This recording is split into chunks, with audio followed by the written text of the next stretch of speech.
7 azioni, 7 incontri nel territorio per aggiornare il PTRC del Veneto. 11 giugno, Montagna Montagne a Belluno. 18 giugno, Cultura e Natura, appuntamento a Rovigo.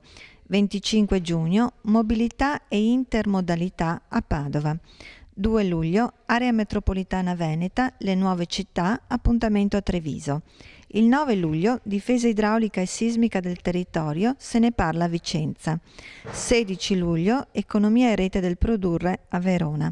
23 luglio, il incontro conclusivo, la pianificazione paesaggistica nel PTRC a Venezia. Vicepresidente Marino Zorzato, che cosa significa per la Regione Veneto aggiornare il piano territoriale regionale di coordinamento?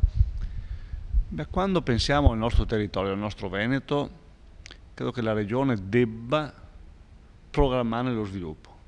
Dopo anni importanti di sviluppo, gli anni 70, 80, 90, favoloso sul piano economico, ma che in qualche modo ha segnato il nostro territorio, dobbiamo oggi ridisegnare il nostro futuro. Ecco allora che noi ci confrontiamo con i cittadini veneti, ci confrontiamo con le categorie economiche, ci confrontiamo con le professioni, ci confrontiamo con il Veneto in 7 incontri, uno per provincia, uno per tema, 7 azioni fondamentali per le quali approfondiremo il confronto per disegnare la voglia di Veneto del futuro. Penseremo alla montagna, ai nostri laghi e alle pianure, alle nostre città, la famosa città metropolitana, alle infrastrutture, alla cultura, alla voglia di sviluppo. Un confronto serrato, importante, per disegnare un qualcosa che semplifichi la vita dei nostri concittadini. In tutto questo aggiorneremo anche il piano paesaggistico, che da vincolo deve diventare risorsa, questo è l'obiettivo. Oggi chi ha un bisogno e si trova in zona vincolata, metà del Veneto ha vincoli di natura nazionale, si preoccupa che non sa in qualche modo dove e come può arrivare a un risultato che magari di cui ha bisogno. Noi vogliamo dargli certezze, sapere cosa può fare, quanto può fare, come può fare e soprattutto fargli fare quello di cui ha bisogno in tempi veloci. Tutto questo, cioè semplificare e progettare un bel Veneto per il futuro, è la missione di questa voglia di aggiornamento di questo piano.